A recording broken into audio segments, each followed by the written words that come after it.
Morning વિદ્યાર્થી મિત્રો, ધોરણ 12 સાયન્સ, ચેપ્ટર નંબર 4 ગતિમાન વિદ્યુતભાર અને ચુંબકત્વની આપણે શરૂઆત કરી છે. આ ચેપ્ટર લગતો આપણો આ ત્રીજો વિડીયો છે. અગાઉના બે વિડીયોની અંદર આપણે જોયું કે બાયો સાવર્ટનો નિયમ કરતા સમજી શકાય, એનું સ્ટેટમેન્ટ જોયું, એનું સમીકરણ જોયું. અને પછીના પીરિયડમાં આપણે પછી જો વિડીયો હતો એની અંદર આપણે બાયો સાવર્ટના નિયમનો ઉપયોગ કરીને વિદ્યુત પ્રવાહ આધારિત કોઈ રીગ હોય એના વડે ઉદ્ભવતું ચુંબકીય ક્ષેત્ર શોધ્યું. હવે આપણે આ બાયો સાવર્ટનો જે નિયમ છે એ નિયમ ઘણીવાર થોડુંક કોમ્પ્લિકેટેડ લાગે છે. ઇન્ટિગ્રેશન ઓફ સમથિંગ અગર dB = 0.4 pi ideal cross r upon r cube એ કંઈક બધું ભારે લાગે છે. તો આપણે બાયો સાવર્ટના નિયમની એક સરળ રજૂઆત કરીએ. ધ્યાન રાખજો, બાયો સાવર્ટના નિયમની એક સાદી, સારી અને સચોટ રજૂઆત જો કરવી હોય તો બાયો સાવર્ટના નિયમની એકદમ સાદી રીતે સચોટ રજૂઆત કરવા માટે આપણે કંઈક કરવું જોઈએ. તો અહીંયા આગળ એ સમજવા માટે એમ્પિયર નામના વૈજ્ઞાનિકે એને નિયમ આપ્યો, એટલે જો એમ્પિયરનો નિયમ. તો એમ્પિયરના નિયમનું કામ શું છે? કે એમ્પિયરનો જે નિયમ છે એ એમ્પિયરનો નિયમ એ આપણને શું આપે છે? એટલે ચુંબકીય ક્ષેત્રનું મૂલ્ય અથવા ચુંબકીય તીવ્રતાનું એક મૂલ્ય આપે છે. પણ કઈ રીતે? કે સાદી અને સચોટ રીતે આપે છે. તો આપણે શરૂઆત કરીએ કે ભાઈ એમ્પિયરનો નિયમ છે જ, તો ત્યાં લઈએ છીએ.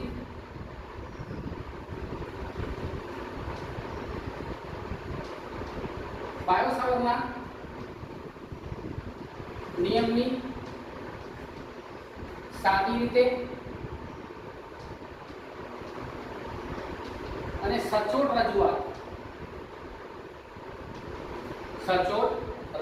કરતો નિયમ. બાયો સાવર્ટના નિયમની સાદી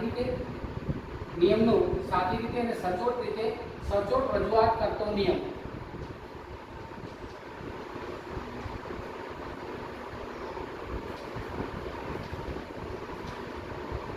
એટલે એમ્પિયરનો નિયમ. તો એમ્પિયરે નવું કંઈ નહીં કર્યું, યાદ રાખજો. એમ્પિયરે શું કર્યું? તો કે બાયો સાવર્ટના નિયમનો જ ઉપયોગ કરીને, યાદ રાખજો, બાયો સાવર્ટનો જે નિયમ હતો, બાયો સાવર્ટનો નિયમ શું કહે છે? કે કોઈ પણ વિદ્યુત પ્રવાહ ધારિત, યાદ રાખજો, કોઈ તાર લઈએ એના વડે આપેલા કોઈ બિંદુ પાસે ઉદ્ભવતું ચુંબકીય ક્ષેત્ર અને સૂક્ષ્મખંડ માટે લીધું કે dB = 0.4 pi ideal cross r upon r cube જેટલું હોય છે. તો ત્યાં આગળ આપણે બિંદુ P પાસે ઉદ્ભવતું ચુંબકીય ક્ષેત્રની જ વાત કરવી છે. તો અહીંયા પણ આપણે વાત તો એ જ કરવાની છે. મારે શોધવાનું શું છે? કે ચુંબકીય ક્ષેત્રની તીવ્રતા શોધવાની છે. તો એના માટે કહીએ, ધારો કે મારી પાસે અહીંયા આગળ એક વાયર છે જેની અંદરથી I જેટલો પ્રવાહ વહી રહ્યો છે. એમ્પિયર શું કહું? અહીંયા મારે કામ તો એનું છે. અહીંયા મારી પાસે એક કશું વાયર છે કે જેની અંદરથી I પ્રવાહ વહી રહ્યો છે. હવે જે I પ્રવાહ વહે છે ત્યારે અહીંયા આપેલા બિંદુ P પાસે મારે શું શોધવું છે? એટલે ચુંબકીય ક્ષેત્રની તીવ્રતા અથવા ચુંબકત્વ B શોધવું છે. તો અહીંયા આગળ શરૂઆત કરીએ તો કે સૌથી પહેલા આ જે P આપેલો છે એ P બિંદુ જે છે ત્યાં મારે ચુંબકીય ક્ષેત્રની તીવ્રતા શોધવાની છે. તો આપણે નંબર 1 પહેલું આપણે કામ કરવાનું છે, એક બંધ ગાળો બનાવવાનો છે. શું બનાવવાનું છે? બંધ ગાળો કે જે આપણા બિંદુ P માંથી પસાર થતો. બિંદુ P ને પરિસ્પર્શતું કોઈ એક બંધ ગાળો, કોઈ એક પૃષ્ઠરજ્જુ બનાવો કે જે આપણને અહીંયા આગળ એક બંધ ગાળો આપે. તો આપણે એટલા લઈએ છીએ. ધારો કે અહીંયા મારી પાસે આ એક બંધ ગાળો લીધો છે જે વર્તુળાકાર છે અને બિંદુ P માંથી પસાર થાય છે. ધ્યાન રાખજો, મારા વિદ્યુત પ્રવાહની દિશા ઉપર તરફની છે. આ મારો વિદ્યુત પ્રવાહ I છે અને I થી અહીંયા આગળ આવેલા આ બિંદુ પાસે મારે ધારો કે P બિંદુ પાસે ચુંબકીય ક્ષેત્રની તીવ્રતા શોધવાની છે. ધ્યાન રાખજો. તો કે આવા ઘણા બધા પ્રવાહો પણ હોઈ શકે. આ રીતના ઘણા બધા પ્રવાહો હોઈ શકે, પણ આપણે અત્યારે એક જ વાયરને કન્સિડર કરીએ, પછી આપણે એની સિમેટ્રી શોધવાનો પ્રયત્ન કરીએ. તો શું છે અહીંયા આગળ? તો આ એક વિદ્યુત પ્રવાહ આધારિત તાર છે જેની રીતે I પ્રવાહ વહી રહ્યો છે. એનાથી આપણા બિંદુ P પાસે મારે શું શોધવું છે? કે ચુંબકીય ક્ષેત્ર B શોધવું છે. તો એમ્પિયર સૌથી પહેલા કહ્યું કે ભાઈ આપેલા બિંદુ P માંથી અહીંયાથી પસાર થતું આપેલા બિંદુ P માંથી પસાર થતું એક બંધ પૃષ્ઠ દોરો. જે પૃષ્ઠ કેવું દોરવાનું છે તો કે પૃષ્ઠ સમમિતિ ધરાવતું હોવું જોઈએ. અને આ જે પૃષ્ઠ છે કે જે બિંદુ P માંથી પસાર થાય છે સિમેટ્રિક છે. યાદ રાખજો આપેલા I થી સમાન અંતરે અહીંયા વાયરથી સમાન અંતરે ચારે તરફ જેટલું અંતર આ છે એટલું ઉપર હોય એટલું જ આ બાજુ હોય એટલું જ આ બાજુ હોય એટલું જ આ બાજુ હોય સમાન અંતરે આવેલું. યાદ રાખજો કોઈ સમમિતિ ધરાવતો આ પૃષ્ઠ છે એ પૃષ્ઠને આપણે નામ આપીએ એમ્પિરિયન લૂપ, જેને આપણે કહીએ છીએ કોઈ બંધ પૃષ્ઠ. બંધ પૃષ્ઠ અહીં ધ્યાન રાખજો. તો આ બંધ પૃષ્ઠ લઈએ છીએ તો અહીંયા આગળ મારી પાસે સૌથી પહેલા શું થઈ ગયું તો કે ચુંબકીય ક્ષેત્ર છે. આ વાયર છે એ વાયરનું ચારે બાજુ ચુંબકીય ક્ષેત્ર છે. તો મારે બિંદુ P પાસે ચુંબકીય ક્ષેત્ર શોધવું છે. અહીંયા આગળ આ એક એમ્પિરિયન લૂપ છે એનો આ બંધ ગાળો છે. અહીં ધ્યાન રાખજો આ અમે બંધ ગાળો બનાવ્યો તો અહીંયા આની ચાર વાયરની ચારે તરફ ચુંબકીય ક્ષેત્ર છે. તો મારે બિંદુ P પાસે ચુંબકીય ક્ષેત્ર શોધવું છે. પહેલા શું બનાવીશ એક બંધ પૃષ્ઠ બનાવીશ. બંધ પૃષ્ઠ ક્યાં બનાવ્યું તો કે આપેલા ચુંબકીય ક્ષેત્રમાં. ચુંબકીય ક્ષેત્રમાં બનાવેલું છે. ધ્યાન રાખજો એટલે ચુંબકીય ક્ષેત્રમાં મેં એક આટલા બંધ પૃષ્ઠ બનાવ્યો જેને મેં બંધ પૃષ્ઠ કહ્યું એનું નામ શું આપ્યું એમ્પિરિયન લૂપ. શું નામ આપ્યું એમ્પિરિયન લૂપ. ક્લિયર છે. હવે આ જે લૂપ પર આપણે એક સૂક્ષ્મ ખંડ વિચારીએ. આ લૂપ પર આપણે એક સૂક્ષ્મ ખંડ વિચારીએ. ધારો કે આ એક સૂક્ષ્મ ખંડ છે. આ એક સૂક્ષ્મ ખંડ છે જેને મેં નામ આપી દીધું dl. L લંબાઈનો સૂક્ષ્મ ખંડ આપેલા પૃષ્ઠ પર દરેક જગ્યાએ જ્યારે કોઈ પણ જગ્યાએ તમે વિચારી શકો. આ બીજો ઉદાહરણ આ પણ dl તમે અહીંયા આગળ લો આ પણ dl લો અહીંયા આગળ લો આ પણ dl લો અહીંયા આગળ લો આ પણ dl જ હોય. ધ્યાન રાખજો. તો અહીંયા આગળ આપેલા એમ્પિરિયન લૂપ પર અથવા બંધ પૃષ્ઠ પર આપણે dl લંબાઈનો સૂક્ષ્મ પૃષ્ઠખંડ વિચારવાનો છે. ક્લિયર છે. હવે લઈએ છે અહીંયા આગળ ધ્યાન રાખો આપેલો વાહક તાર છે. આ ચુંબકીય ક્ષેત્ર ઉપર તરફ છે. અહીંયા ધ્યાન રાખજો કે આપણે આમ લેતા હોઈએ ત્યારે જમણા હાથનો નિયમ લઈએ આમ લેતા હોઈએ ત્યારે આમ મૂકી છે તો ચુંબકીય ક્ષેત્ર દિશા અહીંયા આગળ અંદર તરફ છે. દિશા ક્યાં છે અંદર તરફ છે. ધ્યાન રાખજો. તો અહીંયા આગળ જે મને મળે છે એ અંદર તરફ મળતો હોવાથી આપણે કહીએ છીએ કે ભાઈ આની દિશા અંદર તરફ આ દોરેલી છે એ સ્પર્શક આપણે દોરતા હોઈએ તો કે આ રિંગ આ વાયર મૂકેલો છે. આ રિંગ છે તો રિંગ જો આ રીતના આવશે એનું સ્પર્શક આ dl પડશે. તો ચુંબકીય ક્ષેત્ર પણ કેટલા છે તો કે ચુંબકીય ક્ષેત્ર પણ આ વાયર છે. આ વાયર છે અને આ લંબ રૂપે આ વાયરને આમ આવશે તો કે ચુંબકીય ક્ષેત્ર પણ આ દિશામાં છે.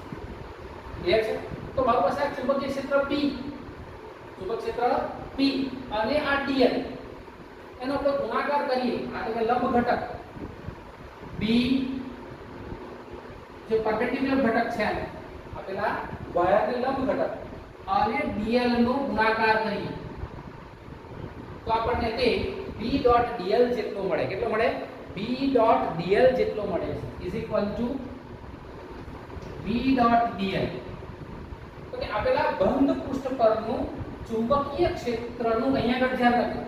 અહીંયા એક ખંડ માટે લીધું બધા જ ખંડ માટે મારે મેળવવું હોય તો શું કરીશ તો કે અહીંયા આગળ ઇન્ટિગ્રેશન ઓફ B.dl જ્યારે હું કરીશ ઇન્ટિગ્રેશન ઓફ B.dl એક માટે ગુણાકાર B.dl બીજા માટે B.dl ત્રીજા માટે B.dl ચોથા માટે B.dl એમ સમગ્ર પૃષ્ઠ પર લઈ લઈશ તો મને મળશે ઇન્ટિગ્રેશન ઓફ B.dl.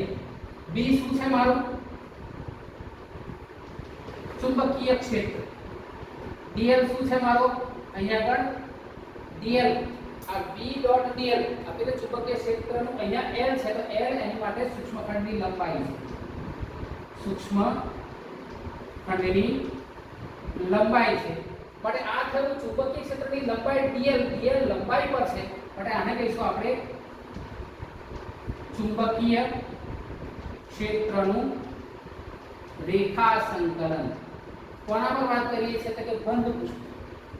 ચુંબકીય ક્ષેત્રમાં કોઈ બંધ પૃષ્ઠ ચુંબકીય ક્ષેત્રમાં કોઈ બંધ પૃષ્ઠનું ચુંબકીય ક્ષેત્રનું રેખા સંકલન બંધ પૃષ્ઠમાં. યાદ રાખજો ચુંબકીય ક્ષેત્રનું ચુંબકીય બંધ વક્ર કહીએ છીએ. ચુંબકીય પૃષ્ઠ અથવા બંધ વક્ર શબ્દ તમે વાપરી શકો. આ વક્ર બંધ છે બંધ વક્ર છે તો બંધ પૃષ્ઠ જે બંધ વક્ર લઈ લઈએ. ધ્યાન રાખજો અગર પૃષ્ઠ શબ્દ લઈશું તો આપણે કેપિટલ એ લેવો પડશે એટલે આપણે નામ લઈશું બંધ વક્ર એટલે કે ચુંબકીય ક્ષેત્રમાં બંધ વક્રમાં ચુંબકીય ક્ષેત્રમાં યાદ રાખજો કોઈ બંધ વક્ર પર ચુંબકીય ક્ષેત્રનું રેખા સંકલન લેવામાં આવે તો એ રેખા સંકલનનું મૂલ્ય μ0 અને તેના અંદરના ભાગે આ પૃષ્ઠના અંદરના ભાગે પસાર થતા કુલ વિદ્યુત પ્રવાહના ગુણાકાર જેટલું હોય છે. તો μ શું છે? શૂન્ય અવકાશની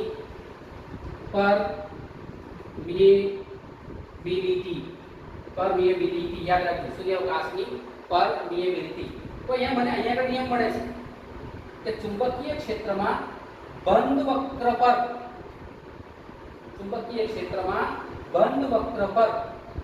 ચુંબકીય ક્ષેત્રનું રેખા સંકલન શૂન્યાવકાશની પરમિએબિલિટી અને તે બંધ વક્રમાંથી યાદ રાખજો અને વક્ર દ્વારા ઘેરાતા કુલ પ્રવાહ આ જે છે વક્ર દ્વારા ઘેરાતા કુલ પ્રવાહના આ બંનેનો શું છે ગુણાકાર જેટલો હોય છે. પહેલાથી એમ્પીયરનો નિયમ શું સમજાવે છે કે અહીંયા આગળ બિંદુ P પાસે તીવ્રતા શોધવી છે. તો તીવ્રતા કેટલી છે જાણવા માટે આપણે આ એક એઝમ્પશન ધારીએ છીએ, એક નિયમને રજૂ કરીએ છીએ. સોરી, એક નિયમ છે આ. તો નિયમમાં શું કહ્યું કે અહીંયા આગળ સૌથી પહેલા જે બિંદુ પાસે તમારે ચુંબકીય ક્ષેત્ર જાણવું છે એની પાસે એક બંધ વક્ર દોરી દો. એ બંધ વક્રને આપણે શું નામ આપીએ છીએ? એમ્પિરિયન લૂપ છે. અને એ બંધ વક્ર પર એક dl લંબાઈ ખંડનો સૂક્ષ્મખંડ લઈ લો અને એનું ચુંબકીય ક્ષેત્ર સાથે રેખા સંકલન કરો. દશા dl જે છે એ dl લઈને p સાથે એનું રેખા ચુંબકીય ક્ષેત્રનું રેખા સંકલન કરો. જ્યારે રેખા સંકલન કરીશું તો મને શું મળશે? તો રેખા સંકલનનું મૂલ્ય તે વક્ર દ્વારાના કુલ પ્રવાહ અને શૂન્યાવકાશની પરમિએબિલિટીના ગુણાકાર બરાબર હોય છે. આ નિયમને આપણે કહીએ છીએ એમ્પિયરનો નિયમ. શું કહીએ છીએ? એમ્પિયરનો નિયમ. યાદ રાખજો. તો આપણે એમ્પિયરનો નિયમ લખીએ. ચુંબકીય ક્ષેત્રમાં ધ્યાન રાખજો, ચુંબકીય ક્ષેત્રમાં કોનું ચુંબક ક્ષેત્ર? આપેલા વિદ્યુત પ્રવાહ ધારિત તાર. ચુંબકીય ક્ષેત્રમાં યાદ રાખજો, ચુંબકીય ક્ષેત્રમાં દિશા ઉપર તરફ, કોઈ કા દિશા નીચે તરફ હોય. જે દિશા હોય આપણે તો લેવા છે ને આપણે જમણા હાથના અંગૂઠાનો બે મૂકી અને ચુંબકીય ક્ષેત્રની દિશા જાણી લઈશું. એટલે ચુંબકીય ક્ષેત્રમાં યાદ રાખજો કોઈ બંધ વક્ર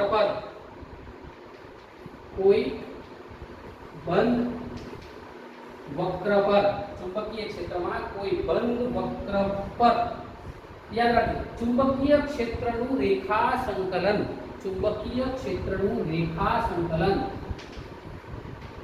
ચુંબકીય ક્ષેત્રનું રેખા સંકલન યાદ રાખજો કેટલું હોય છે કે રેખા સંકલન તે બંધ વક્ર દ્વારા ઘેરાતા કુલ પ્રવાહ સિગ્મા i કુલ પ્રવાહ અને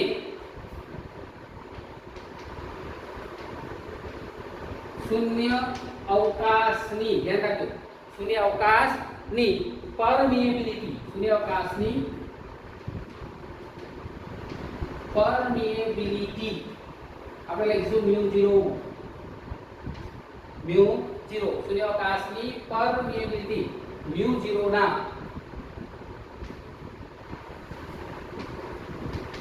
ગુણાકાર બરાબર હોય છે. આ થઈ ગયો તમારો એમ્પિયરનો નિયમ. એમ્પિયર નિયમ શું દર્શાવે છે? તે દર્શાવે છે ચુંબકીય ક્ષેત્રના રેખા સંકલનનું મૂલ્ય. ચુંબકીય ક્ષેત્રના રેખા સંકલનનું મૂલ્ય તો આપણે આ રીતના રજૂઆત કરી. પણ ટેક્સ્ટબુકમાં એને કહ્યું છે કે ભાઈ વિદ્યુત પ્રવાહો ઘણા બધા અહીંયાથી પસાર થઈ રહ્યા છે. ટેક્સ્ટબુકમાં કંઈક આવું સમજાવ્યું છે.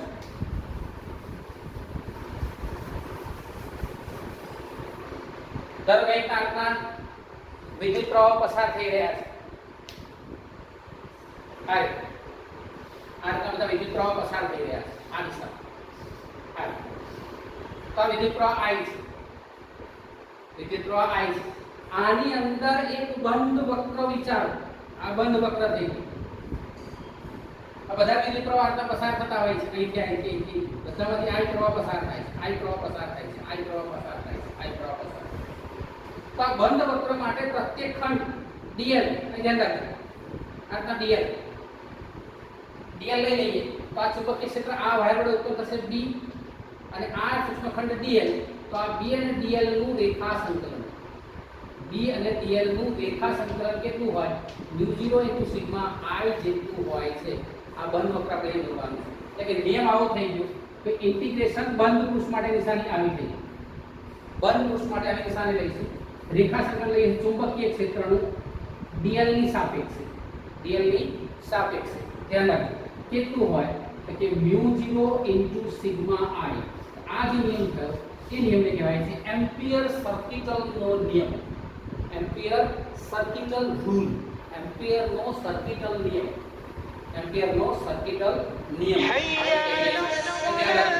દાખલો ચુંબકીય ક્ષેત્રનો એમ્પિયર સર્કિટલનો નિયમ બરાબર છે. હવે આ નિયમ ક્યાં ઉપયોગી છે? વાહકના નિયમની સાથે સતત રજૂઆત કરતા નિયમની કરતો નિયમ એટલે એમ્પિયરનો નિયમ. ધ્યાન રાખજો બરાબર છે. મગજમાં તમારી આ વસ્તુ ધ્યાન રાખવાની છે. હવે આપણે લઈએ છીએ તો ભાઈ આને એક રીતના સમજી શકાય તો આપણે લઈએ છીએ કેપિટલ L લંબાઈ, કેપિટલ L લંબાઈનું એક વાહક તાર છે. એક વાહક તાર માંથી કેપિટલ I પ્રવાહ પસાર થઈ રહ્યો છે, પસાર થઈ રહ્યો છે. એટલે કે અહીંયા વાહક તાર લઈએ છીએ. આ એક વાહક તાર છે સીધે સીધો. એની અંદરથી કેટલો પ્રવાહ પસાર થાય છે? કે કેપિટલ I પ્રવાહ પસાર થાય છે. તો આ કેપિટલ I થી આવેલા બિંદુ P પાસે, ધારો કે અહીંયા મારે બિંદુ P અહીંયા લેવું છે. બિંદુ P પાસે મારે ચુંબકીય ક્ષેત્ર શોધવું છે. નિયમ આનો ઉપયોગ કરીએ છીએ, એમ્પિયરના નિયમનો ઉપયોગ કરીએ છીએ. આ જે તાર છે એ તાર L લંબાઈ L એ અહીંયા એની લંબાઈ L આપણને ઓલરેડી આપેલી છે. એટલે તાર સીધો છે, એટલે તાર સીધો છે અને અહીંયા લઈએ છીએ બિંદુ P પાસે મારે જે ચુંબકીય ક્ષેત્ર શોધવું છે એ ચુંબકીય ક્ષેત્ર આટલા ધ્યાન રાખજો. વાયર આટલા છે તો કાં તો ચુંબકીય ક્ષેત્ર આટલા બહાર આવશે કાં તો અંદર જશે. બરાબર છે. અંદર જાય છે આ તરફ અથવા તો બહાર આવશે. અંદર તરફ એટલે આમ જશે કાં તો આમ જશે. ધ્યાન રાખજો આમ જશે કે આમ જશે. ધ્યાન રાખજો. તો અહીંયા લઈએ છીએ તો કે હવે શું કરીશું તો કે સૌથી પહેલા એની અંદરથી પસાર થતો એક લૂપ જોઈ લઈએ. જેને આપણે કહીશું એમ્પિરિયલ લૂપ. આ મારો વિદ્યુત પ્રવાહ I છે, આ મારી એમ્પિરિયલ લૂપ છે. એટલે એના ઉપર આપણે લઈએ છીએ dl ખંડ. આ રીતના એક દિશામાં લેવાના, એક દિશામાં લેવાના છે. આ થયા dl સૂક્ષ્મ ખંડો. ક્લિયર છે. અહીંથી મારે બિંદુ P પાસે ચુંબકીય ક્ષેત્ર શોધવું છે. હવે ધ્યાન રાખીએ આ રીતના લખેલું છે મારી પાસે. તો કે હવે જે નિયમ છે મારી પાસે એની અંદર આપણે એપ્લાય કરતા હોઈએ ત્યારે અહીંયા લઈએ છીએ તો I વિદ્યુત પ્રવાહ આધારિત L લંબાઈના વાહક તારમાંથી I પ્રવાહ પસાર થઈ રહ્યો છે ત્યારે એની અંદર ઉત્પન્ન ચુંબકીય ક્ષેત્ર લઈએ તો કે એમ્પિયરના નિયમ મુજબ, એમ્પિયરના નિયમ મુજબ integration of B dot dl into અહીંયા લઈએ છીએ μ0 સિગ્મા I. હવે જો B ડોટ dl તમારો આ P ઉપર dl ઉપર તરફ છે અને આ બહાર આવતી દિશામાં છે. ધ્યાન રાખજો. આ P ક્યાં છે? ઉપર તરફ છે અને B આમ બહાર આવે છે. તો બંને વચ્ચે ખૂણો કેટલો પડે? ધ્યાન રાખજો. તો અહીંયા જે ખૂણો પડે છે એ ખૂણો અત્યારે 90 ડિગ્રી દેખાય છે. આપણે સૂક્ષ્મખંડ લીધા હોઈએ તો સૂક્ષ્મખંડ જે દોરેલો છે એ આમ બહાર ઉકેલો હોય તો પ્રવાહ આવો છે. તો ધ્યાન રાખો આ મારો dl અને એ જ મારો ચુંબકીય ક્ષેત્ર. ધ્યાન રાખજો. આપણે વિચારીએ 2 ડાયમેન્શનમાં. એટલે આપણે એક દોરેલી છે. ધારો કે આ મારો વાહક તાર છે, એની આસપાસ આ એક વાહક લૂપ છે. ધ્યાન રાખજો વાહક તાર વાહક લૂપ આટલા મૂકેલી છે આ રીતે. તો જો dl ક્યાં જશે? આ તરફ. dl ક્યાં જશે? આ તરફ. જો આ વાહક તાર ચારે બાજુ છે બરાબર છે તો dl ક્યાં જશે? આ તરફ. dl આ તરફ જશે અને મારું ચુંબકીય ક્ષેત્ર પણ લઈએ તો ક્યાં છે? કે અંદર તરફ. એટલે આપણે આકૃતિ દોરેલી છે એ આપણને આમ દેખાય છે. વર્તુળ ખરેખર કેવું છે? આમ છે. આ રીતે બરાબર છે. આ રીતે અહીંયા વર્તુળ ચારે બાજુ હોય તો ધ્યાન રાખો આ વર્તુળ હોય તો B અને dl. તો કે અહીં B અને dl, B is parallel to dl. b is parallel to dl માટે b અને dl વચ્ચેનો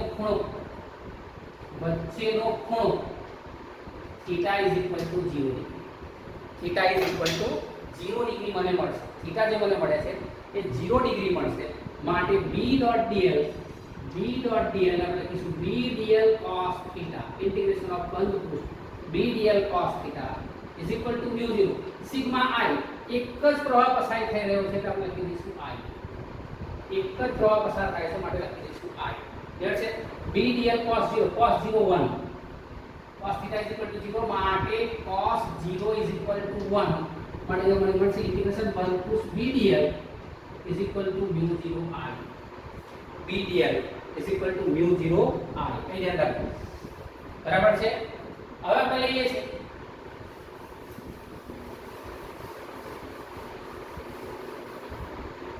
તો ભાઈ અહીંયા આગળ p dl b તો બહાર કાઢી લઈએ અચળ છે b integration of dl is equal to mu 0 I હવે dl જો dl અહીંયા બધા dl ને ભેગા કરી દઈએ આ dl ને ભેગા કરી દઈએ તો જે dl મને મળે છે એ બધા dl ભેગા કરતા શું મળશે એટલે integration dl is equal to r ત્રિજ્યાના આપણે r અંતરે શોધીએ છીએ r ત્રિજ્યાના વર્તુળનો પરિઘ તો પરિઘ લઈને શું આવશે તો b ઇન્ટિગ્રેશન dl મને is equal to શું આવશે તો કે 2 pi r માટે લઈએ તો b into 2 pi r is equal to mu 0 into I b into 2 pi r is equal to mu 0 into I therefore b is equal to લખીશું આપણે mu 0 upon 2 pi r into I mu 0 I upon 2 pi r mu 0 I upon 2 pi r આ એમ્પિયરના નિયમની મદદથી આપણે શું મળ્યું તો ચુંબકીય ક્ષેત્ર કોને એટલે કે l લંબાઈનું જે વાહક તાર છે જેની લંબાઈ l આપણે લીધેલી છે l લંબાઈના વાહક તારને આ તાર તમે અનંત લંબાઈનો પણ લઈ શકો ધ્યાન રાખો તમે અનંત લંબાઈનો પણ લઈ શકો તો કે ગાળાની લંબાઈ l છે એવો એક તેનો વાહક તાર લીધેલો છે ક્લિયર છે આમ બીજી એક વસ્તુ ધારો કે અહીંયા આગળથી આ પ્રવાહ વહી રહ્યા છે આ થિયરી પૂરી થઈ આપણે બીજો કોન્સેપ્ટ લઈએ છીએ ધારો કે આટલા અહીંયા પ્રવાહ વહી રહ્યા છે ક્લિયર છે તો અને અહીંયા આગળ એક પ્રવાહ અહીંયા વહી રહ્યો છે હવે ધારો કે મેં એમ્પિરિયલ લૂપ બનાવી કંઈક આ મુજબ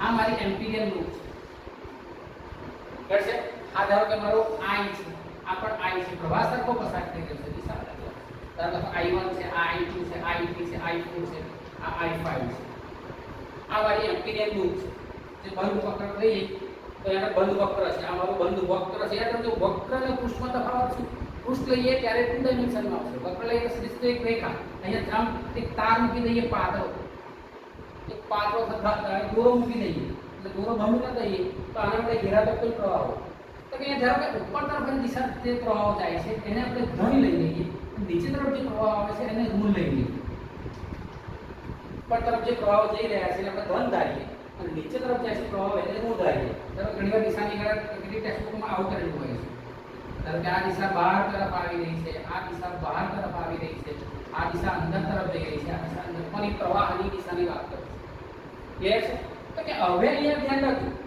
આના વડે ચુંબકીય ક્ષેત્ર ઉત્પન્ન થશે અથવા તો આ નિયમની અંદર આ જે વક્ર બહાર છે એના વડે કેલ્ક્યુલેશન થશે અહીંયા જે ઉપર જાય છે એનું શું નીચે જાય છે એનું ધ્યાન રાખો તો કે અહીંયા આગળ કુલ પ્રવાહ જ્યારે ગણાતો હોય ત્યારે I1 I2 I3 I4 I5 મળે પણ જ્યારે એમ્પિયરના નિયમની અંદર સિગ્મા I લેતા હોઈએ ત્યારે સિગ્મા I ધન લઈએ છે I1 I2 -I3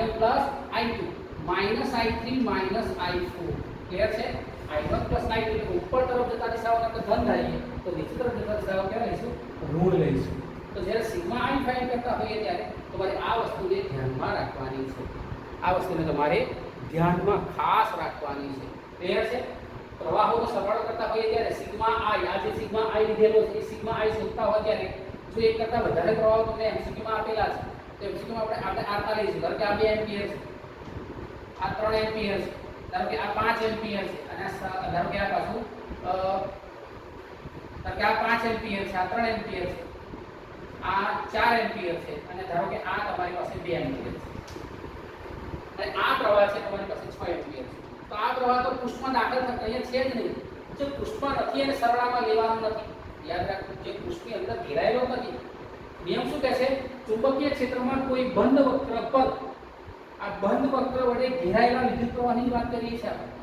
જે વિદ્યુત પ્રવાહ અહીંયા બંધ વક્ર વડે ઘેરાતો નથી એની વાત કરતા નથી. માટે ધારો કે સરળ થતો શું આવશે? કે 5 + 3 - 4 - 2 ઇક્વલ કેટલો આવશે? કે 5 × 8 એટલે 6 જાય એની અંદરથી, એટલે કે 2 એમ્પિયર.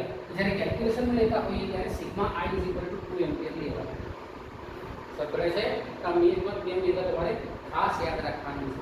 હવે જ્યારે એમ્પિયરનો નિયમ વાપરતા હોઈએ ત્યારે આમ તો એમ્પિયરનો નિયમ દરેક જગ્યાએ એપ્લિકેબલ છે એવું કહેવાય છે. ભાઈ એમ્પિયરનો નિયમ દરેક પ્રકારની લૂપ પર એપ્લાય છે. પરંતુ જ્યારે એપ્લાય કરતા હોઈએ ત્યારે કેટલીક વસ્તુઓ ખાસ ધ્યાનમાં રાખવાની છે. તો કે અહીંયા આગળ જે બંધ ગાળો લીધેલો છે એને લૂપ કહેવાય છે. એ બંધ ગાળાના દરેક બિંદુએ એમ્પિરિયલ લૂપ ના દરેક બિંદુએ ધ્યાન રાખજો કેટલીક શરતોનું પાલન થતું હોવું જોઈએ. કઈ જગ્યાએ ઉપયોગી છે? કે એમ્પિયરનો નિયમ મુખ્યત્વે 3 જગ્યાએ ખાસ ઉપયોગી છે. સૌથી વધારે એપ્લિકેબલ છે, યુઝ ટુ છે. યાદ રાખો, એની 3 પોઈન્ટ તમારા મગજમાં ક્લિયર હોવા જોઈએ. આમ તો દરેક જગ્યાએ એનો ઉપયોગ તમે કરી શકો છો, પણ 3 ખાસ જગ્યાઓ છે કે જ્યાં એમ્પિયરનો નિયમ તરત જ સરળતાથી લગાડી શકાય છે. એમાંથી સૌથી પહેલો છે એમ્પિયર લૂપની દરેક બિંદુએ નંબર 1 કઈ ધ્યાન રાખજો. જે તમારો બી છે એ બી ગાળાને સ્પર્શતું સ્પર્શક અને ચુંબકીય ક્ષેત્ર બી શૂન્ય, અશૂન્ય અને અચળ હોય એ ધ્યાન રાખજો. દરેક બિંદુએ તમારા બંધ ગાળાને પરિસ્પર્શતો સ્પર્શક સૂક્ષ્મ ખંડ આપણે જે dl લઈએ છીએ તે dl અને અહીંયા લઈએ છે ચુંબકીય ક્ષેત્ર B બંધ ગાળાને પરિસ્પર્શતો સ્પર્શક. ધારો કે બંધ ગાળો મેં લીધેલો છે તો અહીંયા લીધો તો અહીંયા આ સ્પર્શક, અહીંયા લીધો તો અહીંયા આ સ્પર્શક અને અહીંયા આ સ્પર્શક, આ સ્પર્શક. તો આ dl અને આ dl અને B, dl અને ચુંબકીય ક્ષેત્ર B એ બંને કાં તો એકબીજાને પેરેલલ હોય. ધ્યાન રાખજો, એ બંને કાં તો એક જ દિશામાં હોય. ધ્યાન રાખજો. એટલે કે અહીંયા આગળ બંને જે છે એ કાં તો એકબીજાને સમાંતર હોય ક્ષેત્ર B, એકબીજાને સમાંતર હોય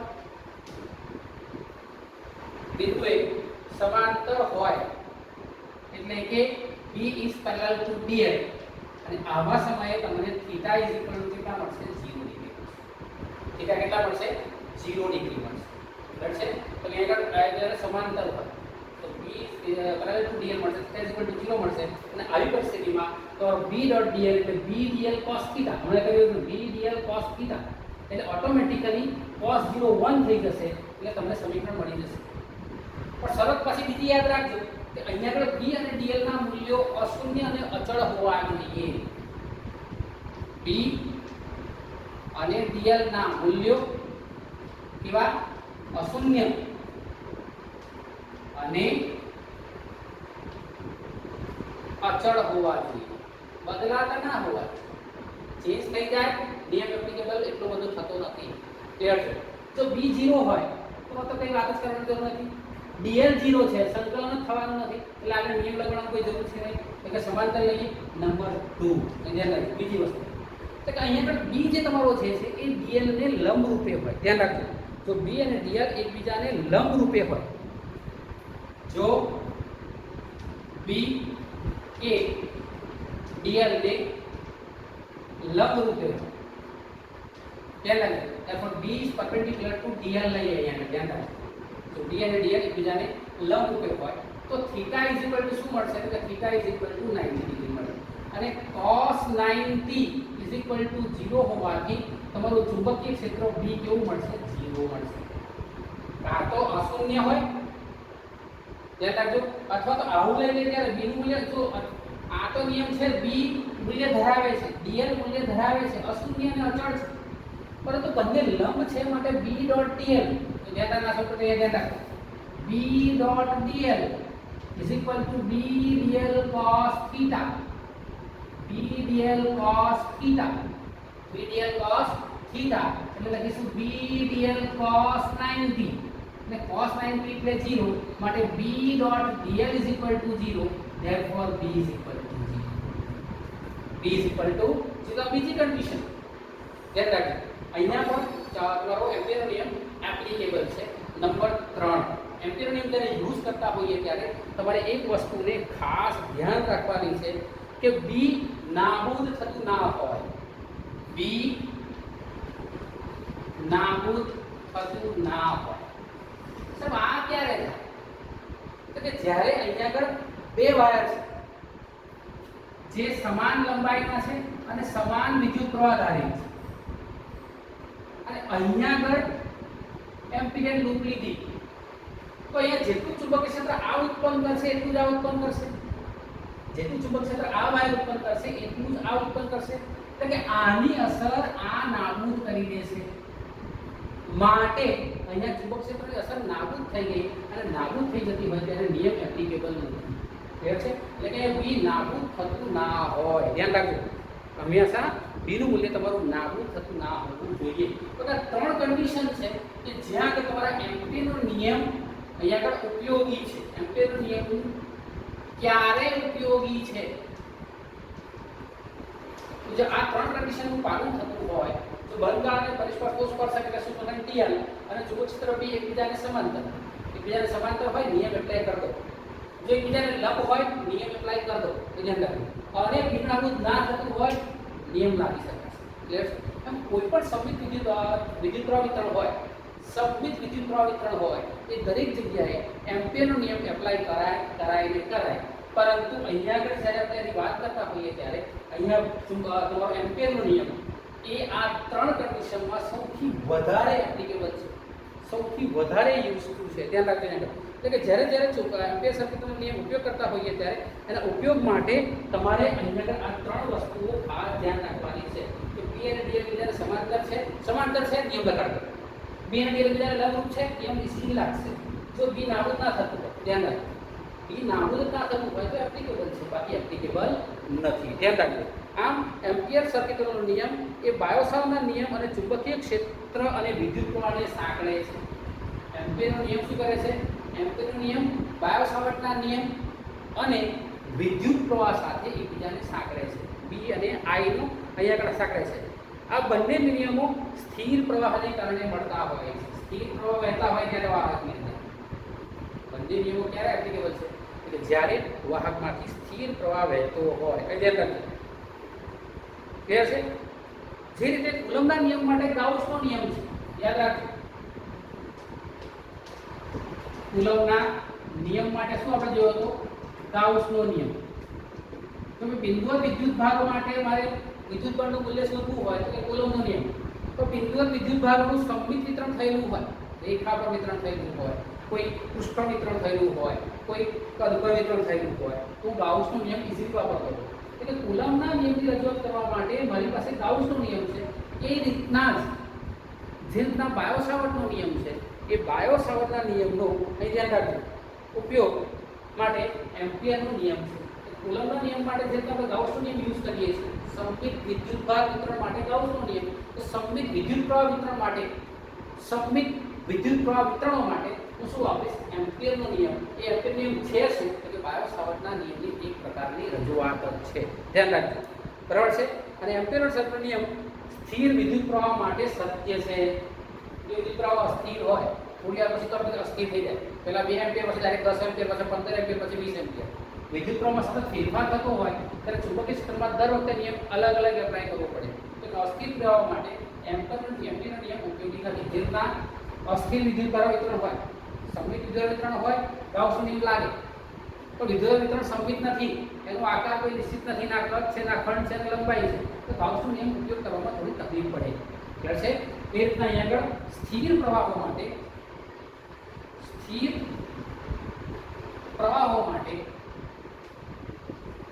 એમ્પિયરનો નિયમ ઉપયોગી છે, ધ્યાન રાખજો. તો આ વાત આખી આપણી થઈ ગઈ એમ્પિયરના નિયમની. નેક્સ્ટ પીરિયડમાં આપણે એમ્પિયરનો નિયમની ઉપયોગિતાઓ લઈને આપણે સોલેનોઇડ અને ટોરોઇડ જોવાનું છે. સોલેનોઇડ અને ટોરોઇડ મિત્રો એ વાંચતા રહેજો. સોલેનોઇડ છે શું, ટોરોઇડ છે શું. સોલેનોઇડ વડે એના અંદરના ભાગે ઉદ્ભવતું ચુંબકીય ક્ષેત્ર અને ટોરોઇડમાં અંદરના ભાગે ઉદ્ભવતું ચુંબકીય ક્ષેત્રની આપણે વાત કરવાની છે. તો નેક્સ્ટ વિડીયોમાં આપણે સોલેનોઇડ અને ટોરોઇડની વાત કરીશું. આ એમ્પિયરનો નિયમ બરાબર તમને સમજ પડી હશે. આપણે નીટ JEE ની અંદર પણ તમે કેટલાક પ્રશ્નો કવર કરી શકો એટલા માટે થોડું ડિટેલમાં બધું સમજાવેલું છે.